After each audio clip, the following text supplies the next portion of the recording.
बिस्मिल्लाहिर्रहमानिर्रहीम, अस्सलाम वालेकुम। आज शुगर के ही मतलब एक और वीडियो लेके आपकी खिदमत में हाज़िर हुआ हूँ।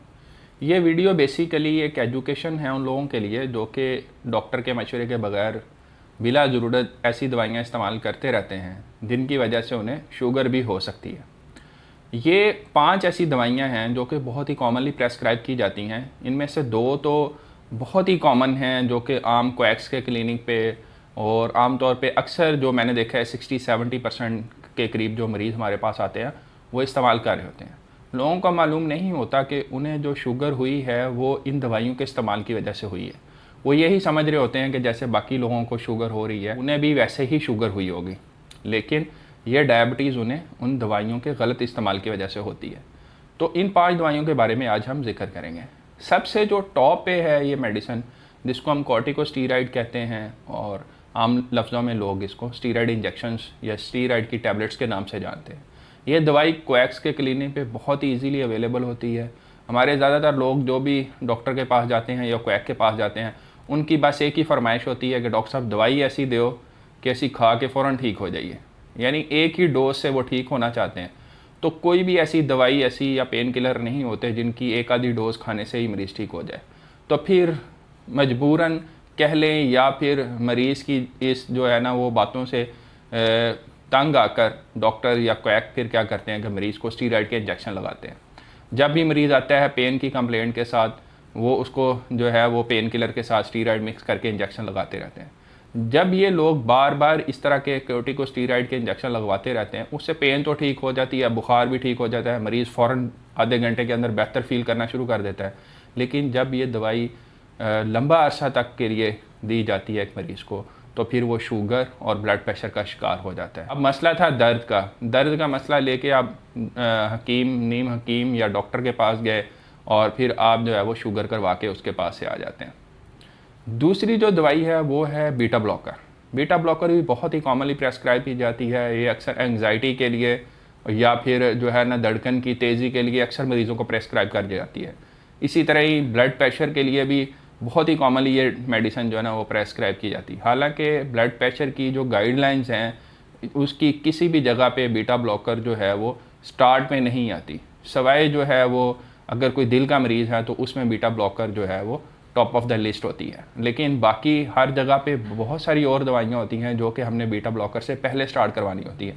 लेकिन अनफॉर्चुनेटली क्योंकि ये एक सस्ती दवाई है और इजीली अवेलेबल होती है तो लोकल जितने भी प्रैक्टिस चलती है लोग इसको प्रेफर करते हैं कि जी ये एक आधे रुपये में मिल जाती है। तो बहुत सारे लोग ये ब्लड प्रेशर के लिए भी ये दवाई खा रहे होते हैं। बहुत सारे लोग सिर्फ एंग्जाइटी के लिए, दिल की धड़कन को कंट्रोल करने के लिए दवाई खा रहे होते हैं। तो ये बीटा ब्लॉकर जो हैं ये भी मरीज़ को शुगर करवा सकते हैं। इसके बाद तीसरी जो दवाई है इस लिस्ट में आती है वो है थायराइड डायूरेटिक। ये भी ब्लड प्रेशर को कंट्रोल करने के लिए ही बेसिकली इस्तेमाल की जाती है। ये भी बहुत ही चीप मेडिसिन है, ये भी बहुत ही कॉमनली प्रेस्क्राइब की जाती है।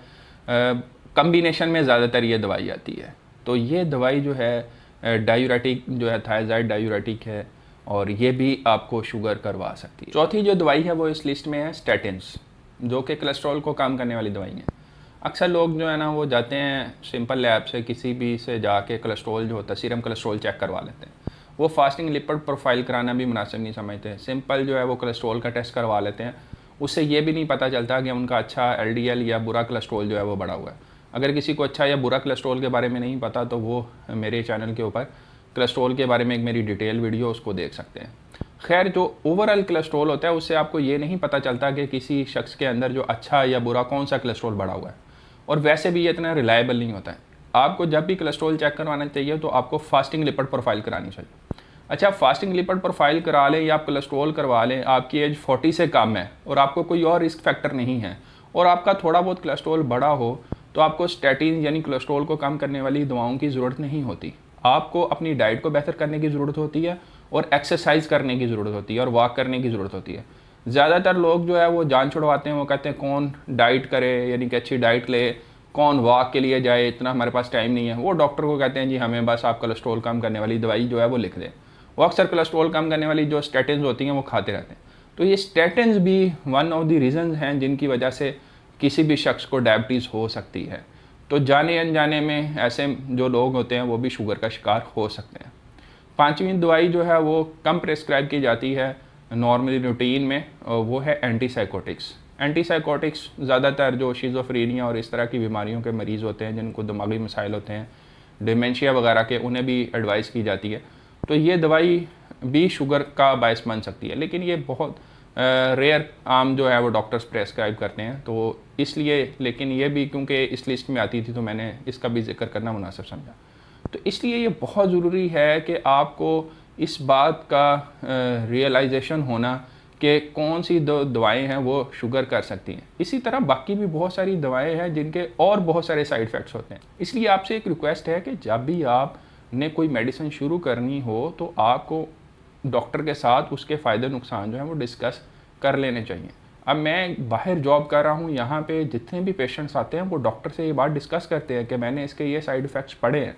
अगर वो आप डॉक्टर से डिस्कस करेंगे तो डॉक्टर आपको बताने के काबिल होगा कि हाँ इसके ये नुकसानात हैं, लेकिन क्योंकि मैं इसलिए प्रिस्क्राइब कर रहा हूँ क्योंकि इसके फ़ायदे ज़्यादा हैं, तो आपको ये मेडिसिन मेरे ख्याल में ले लेनी चाहिए। फिर आप डॉक्टर से डिस्कशन के बाद उस मेडिसिन को शुरू करें, ना कि एक रिपोर्ट की बिना पे आप जाके डॉक्टर से कहें कि जी मुझे बस ये दवाई लिख दें क्योंकि मैं ये दवाई खाना चाहता हूँ, या बिला वजह जो है जिस चीज़ की आपको ज़रूरत नहीं है उसकी वो मेडिसिन आप लंबा अरसा खाते रहें और उसकी वजह से फिर आपको शुगर या इस तरह के दूसरे मसाइल हो जाए। ज़्यादातर इन केसेस में जिनमें दवाइयों की वजह से शुगर होती है ये रिवर्सिबल होती हैं, यानी मोस्टली अगर आप दवाई इस्तेमाल करना बंद कर देंगे तो ज़्यादातर चांसेस ये होते हैं कि वो जो शुगर आपको हुई थी वो ठीक हो जाए। इसलिए जो भी लोग इस तरह दवाई खा रहे हो और उस वजह से उन्हें शुगर हो तो सबसे पहले उन्हें दवाई जो है वो बंद कर देनी चाहिए। लेकिन अगर आपको कोई रिस्क फैक्टर्स हैं और डॉक्टर ने आपको ये मेडिसिन जो है प्रेस्क्राइब की हैं और आपको ये खानी है तो फिर आपको ये ज़रूर खाते रहना चाहिए। मेरी इस वीडियो को देख के ये ना हो कि आप जो है वो ये दवाइयाँ खानी ही बंद कर दें, क्योंकि सर्टन कंडीशंस हैं जिनके अंदर ये दवाइयाँ लाइफ सेविंग हैं, लेकिन इसके लिए आपको किसी मुस्तनिद डॉक्टर के मशवरे की ज़रूरत होगी। ये नहीं है कि आप गली में किसी क्वैक से जाके ये मेडिसिन, क्योंकि ये स्पेशली जो है कॉर्टिकोस्टीरॉइड्स और बीटा ब्लॉकर, ये क्वैक्स बहुत ज़्यादा इस्तेमाल करते हैं क्योंकि ये चीप हैं और बहुत सारे लोगों की ये डिमांड होती है जी हमें धड़कन का मसला हो रहा है तो वो बीटा ब्लॉकर लिख देते हैं, या फिर जो है वो दर्दें हो रही हैं, बुखार हो रही हैं जी जल्दी से जल्दी ठीक होना, तो इसलिए वो स्टीरॉइड लिख देते हैं। तो ये दो जो मेडिसिन हैं ये तो बहुत ही ज़्यादा पाकिस्तान के अंदर मिसयूज़ होती हैं। तो आपको ये देखना चाहिए कहीं आप ये दो मेडिसिन बिला वजह तो नहीं इस्तेमाल करें। अगर आप इस्तेमाल कर रहे हैं तो फ़ौरन इनको आप बंद कर दें, क्योंकि ये ना हो कि आप अपने वक्ती तौर पे आपको जो मसाइल हो रहे हैं उनकी वजह से जो है वो आप शुगर करवा बैठें। तो उम्मीद है आपको ये वीडियो पसंद आई होगी।